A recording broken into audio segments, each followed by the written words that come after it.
We've been waiting patiently. My lords, I am out of sorts at the moment, but you shall have your answer.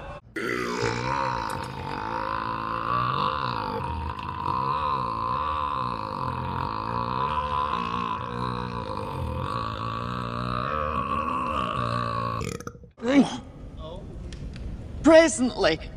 Now, if you'll... excuse us. Elinor, look! It's Murdo! Elinor, are you alright, dear? Fine, I'm fine. Go back to avenging your leg. Aye, you heard her, lads. I dream about the perfect way to make this devil die.